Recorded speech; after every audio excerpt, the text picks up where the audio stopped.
നീ ഇവിടെ ഇങ്ങനെ നേരം വിളിപ്പിക്കുകയാണ്. വാ പോയി കിടക്കാം. വേണ്ട, ചേട്ടൻ പോയി കിടന്നോളൂ. അപ്പൊ നീ? ഞാനിവിടെ തറയിൽ കിടന്നോളാം. നീ വെറും വണ്ടിയാണല്ലോ. വാ. വേണ്ട, എന്നെ തൊടണ്ട. നമ്മുടെ വിവാഹം രജിസ്റ്റർ ചെയ്യുന്നവരെ എന്നെ തൊടരുത്. നാളത്തെ രജിസ്ട്രേഷൻ വെറും ഒരു ചടങ്ങല്ലേ. എനിക്ക് നിന്നോട് സ്നേഹമാണ്, നിനക്ക് എന്നോട് സ്നേഹമാണ്. നമ്മൾ വിവാഹം കഴിക്കാൻ തീരുമാനിച്ചു. അത് നാളെ നടക്കും. അപ്പൊ പിന്നെ നമ്മൾ അന്യരാണ്. നമ്മൾ ഇപ്പോഴേ ഭാര്യ ഭർത്താക്കന്മാരല്ലേ. അതാ ഞാൻ വേണ്ടെന്ന് പറഞ്ഞത്. നാളെ വിവാഹം കഴിഞ്ഞ് ഞാൻ ചേട്ടന്റെ ഭാര്യയാകാവൂ, ചേട്ടന്റെ ഭർത്താവാകാവൂ. അത്ര പിടിവാശിയൊന്നും എന്നോട് വേണ്ട. ഞാനും വലിയ നിർബന്ധക്കാരനാ. ഞാനൊന്നും തീരുമാനിച്ചാൽ മറുത്ത് പറയുന്നതോ വിസമ്മതം ഭാവിക്കുന്നതോ എനിക്കിഷ്ടമല്ല. ഞാൻ നിന്നെ എന്റെ ഭാര്യയാക്കാൻ തീരുമാനിച്ചു. അതിന് മറ്റാരുടെ എതിർപ്പും സമ്മതവും ഞാൻ അംഗീകരിക്കുന്നില്ല. വായണിക്ക.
എന്നെ രക്ഷിച്ച ആ ചേച്ചി എന്നെ കൊണ്ട് സത്യം ചെയ്യിച്ചില്ലായിരുന്നെങ്കിൽ അച്ഛനെ കാണാൻ ഞാൻ ജീവനോട് വരില്ലായിരുന്നു.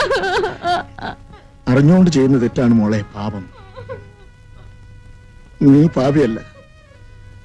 എന്റെ പൊന്നു മോളെ, നീ കൂടെ എന്നെ അട്ടേച്ചു പോയാൽ എനിക്കിനി ആരുണ്ടടി മോളെ. നിന്നെ രക്ഷിച്ച ആ ദേവതയെ ഒന്ന് വിളിക്കും മോളെ. ഞാനൊന്ന് നന്ദിയെങ്കിലും പറഞ്ഞോട്ടെ.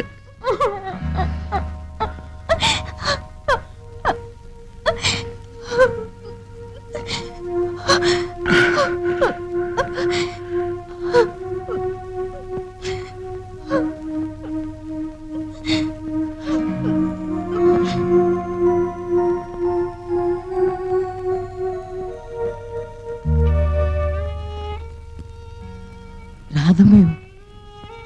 അതെ, ഞാൻ തന്നെ.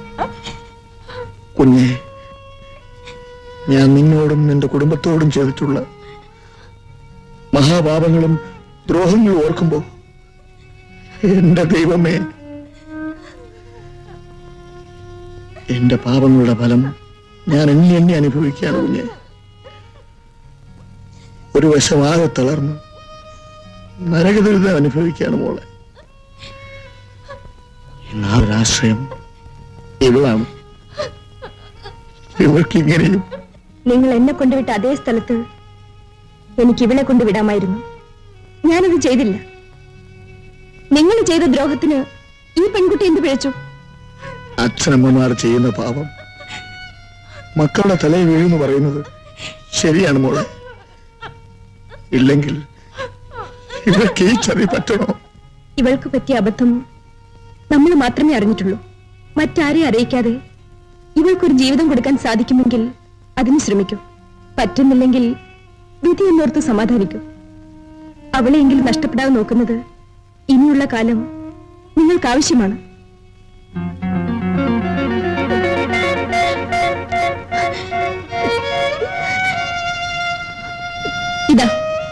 കുറച്ച് പണം. നിങ്ങൾക്കിന്ന് ഇതാവശ്യമാണ്.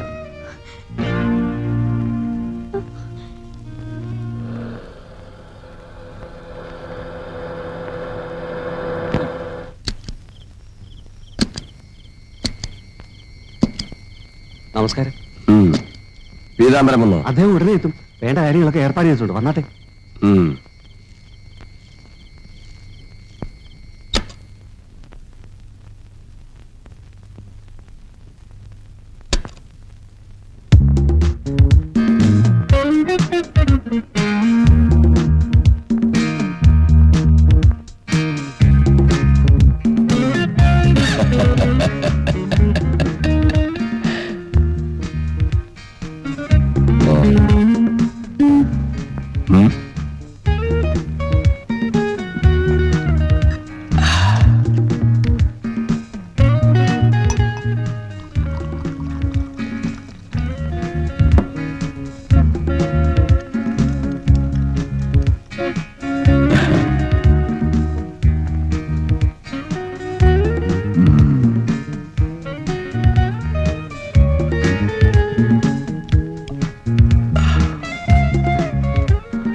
രാവുണ്ണിയാള് ധീരം തന്നെ. ഏതോ കോളേജിൽ പഠിക്കുന്ന കുട്ടിയാണത്രേ. ഹോസ്റ്റലിൽ നിന്ന് ഇറക്കിക്കൊണ്ടുവന്നിരിക്കുകയാണെന്നാ പറഞ്ഞേ. ആശാൻ അടിയറവ് പറഞ്ഞു. അദ്ദേഹം ഇറങ്ങി.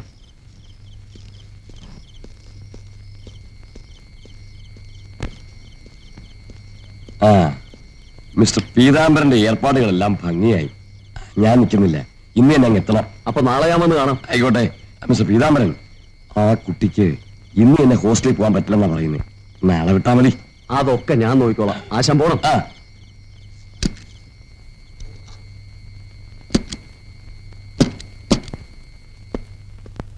രാവുണ്ണി എപ്പോഴാ വരുമെന്ന് പറഞ്ഞത്? വെളുപ്പിന് വന്ന് കൊണ്ടുപോക്കോളാന്നാ പറഞ്ഞത്. കാശൊക്കെ നേരത്തെ കൊടുത്തോ?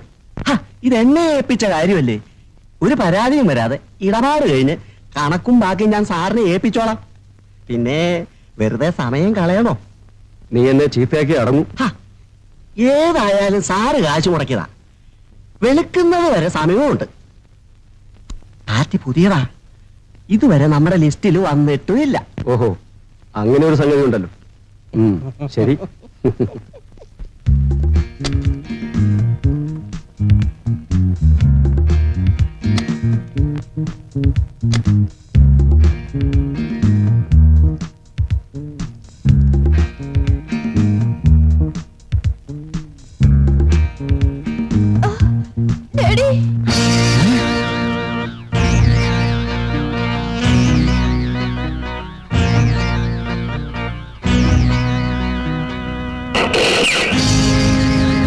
ആശാൻ ഇടപെട്ടില്ലെങ്കിൽ ഉദ്യോഗസ്ഥന്മാരുടെ ലേടാവോട് ഒപ്പി കൊടുക്കേണ്ടതും കാണേണ്ടതും ഒക്കെ ഞാൻ ഏറ്റു.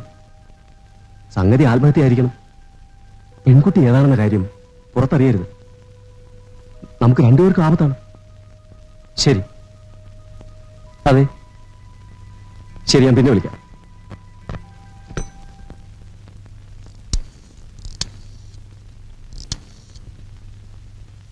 ഹലോ, നമസ്കാരം സർ.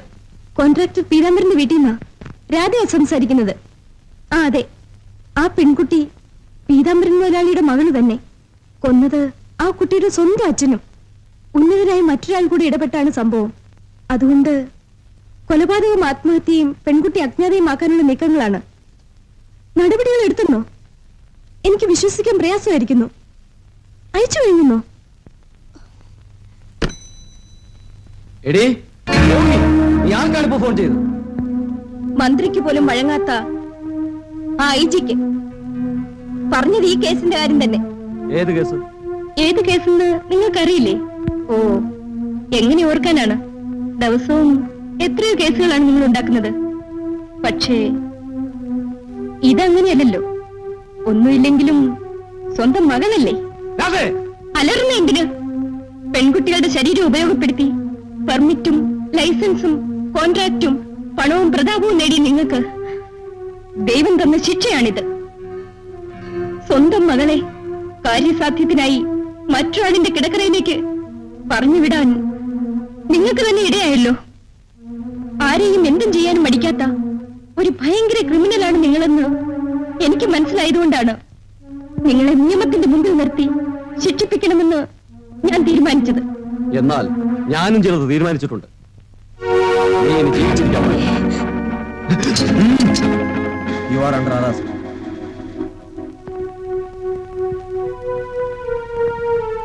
രാധയെ കണ്ട് മാപ്പ് പറയാൻ എനിക്കിതുവരെ സാധിച്ചില്ല. ഞാൻ രാധയോട് പൊറുക്കാനാകാത്ത അപരാധം ചെയ്തിട്ടുണ്ട്. അതിന്റെ ദൈവശിക്ഷ എന്നോണം എന്റെ പേരിൽ സസ്പെൻഷനും അന്വേഷണവും വന്നു. അതെന്റെ കണ്ണു തുറന്നു. ഞാൻ മനം നൊന്ത് ഈശ്വരനോട് മാപ്പിനപേക്ഷിച്ചു. ഉദ്യോഗത്തിൽ തിരിച്ചു കയറിയപ്പോൾ നീ പറഞ്ഞ വാക്കുകളാണ് എന്റെ ഓർമ്മയിൽ മാറാതെ നിന്നത്. സാധുക്കളെ രക്ഷിക്കേണ്ട നിങ്ങളാണോ എന്ന് നീ അന്ന് കരഞ്ഞു പറഞ്ഞ വാക്കുകൾ ഇന്നും എന്റെ ഓർമ്മയിലുണ്ട്. പിന്നെ അതാണ് ഇന്ന് വരെ എന്നെ നയിക്കുന്നത്. നീ എനിക്ക് മാപ്പ് തരും. നടക്ക. എന്തോ തെറ്റിദ്ധാരണയുടെ പുറത്താണ് സാർ വന്നതെന്ന് തോന്നുന്നു. മേലുദ്യോഗസ്ഥന്മാരോട് സംസാരിക്കണമെങ്കിൽ ഇവിടുന്ന് ഫോൺ ചെയ്യാം. എനിക്കിപ്പോ ആരോടും ഒന്നും ചോദിക്കേണ്ട ആവശ്യമില്ല. തന്റെ സ്വാധീനത്തിനും പണത്തിനും അപ്പുറത്ത് ഒരു ശക്തിയുള്ള കാര്യം മറക്കരുത്. ആ TV വാച്ചറെയും പെൺകുട്ടിയെയും കൊണ്ടുവന്ന ബ്രോക്കറെ കസ്റ്റഡിയിലെടുത്ത് ചോദ്യം ചെയ്തതിന് ശേഷമാണ് തന്നെ ഞാൻ അറസ്റ്റ് ചെയ്യാൻ വന്നത്. നിയമം അനുവദിക്കുന്ന എല്ലാ നടപടികളും നിങ്ങൾക്ക് സ്വീകരിക്കാം. അത് പിന്നെ now you are under arrest. നടക്ക്.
രാധേ,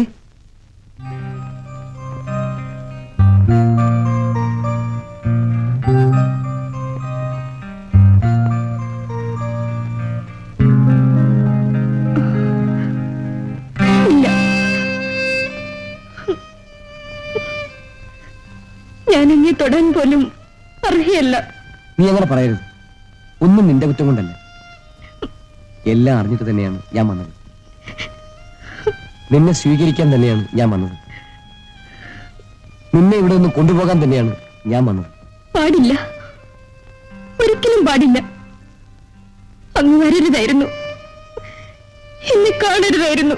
അതൊക്കെ ഞാനും ആലോചിച്ചതാണ്. നീ ഇല്ലാതെ എന്റെ മനസ്സിൽ ഒരു സ്വസ്ഥതയും കിട്ടുന്നില്ല. അതുകൊണ്ട് എനിക്ക് നിന്നെ വേണം. നീ ഇല്ലെങ്കിൽ എനിക്കൊരിക്കലും ജീവിക്കാനൊക്കില്ല. എന്നെപ്പറ്റിയും എന്റെ ജീവിതത്തെപ്പറ്റിയും എല്ലാം അറിഞ്ഞിട്ടും എന്നെ വേണമെന്നും എന്നെ സ്നേഹിക്കാമെന്നും തോന്നിയത് എന്റെ ഭാഗ്യമാണ്. ഒരു വേശ്യയ്ക്കും ഇതുപോലൊരു ഭാഗ്യമുണ്ടാവില്ല. പക്ഷേ അങ്ങയുടെ നല്ല മനസ്സിന് മുതലെടുത്ത് എന്റെ കളങ്കം മറച്ചു വയ്ക്കാൻ ഞാൻ തയ്യാറല്ല. ദയവ് ചെയ്ത് എന്നെ മറക്കൂ. ഒരു നല്ല പെൺകുട്ടിയെ വിവാഹം ചെയ്ത് സന്തോഷമായി ജീവിക്കൂ. ഞാൻ ജീവിക്കണമെങ്കിൽ എനിക്ക് നീ കൂടെ വേണം. ഞാൻ കൂടെയുള്ള ജീവിതം അങ്ങേക്ക് നരകമായിരിക്കും. സമൂഹവും നാട്ടുകാരും ഒരിക്കൽ വേശ്യയായി ഒരുത്തിയെ പിന്നീട് മാന്യതയോട് അംഗീകരിക്കില്ല. ഒരു വേശ്യയെ സ്വീകരിക്കുന്ന പുരുഷന്റെ ത്യാഗവും മറ്റുള്ളവർ അംഗീകരിക്കില്ല. മറ്റുള്ളവർക്ക് വേണ്ടിയോ മറ്റുള്ളവരുടെ ഇഷ്ടം നോക്കിയോ അല്ല ഞാൻ നിന്നെ സ്വീകരിക്കുന്നത്. എനിക്ക് വേണ്ടിയാണ്, എന്റെ സന്തോഷത്തിന് വേണ്ടിയാണ്, എന്റെ സ്വസ്ഥതയ്ക്ക് വേണ്ടിയാണ്. വരൂ, മറുത്തൊരു മറുപടി എനിക്ക് ആവശ്യമില്ല. നിന്നെയും കൊണ്ടല്ലാതെ ഞാൻ ഇവിടുന്ന് പോവില്ല. ശരി, ഞാനിപ്പോ വരാം.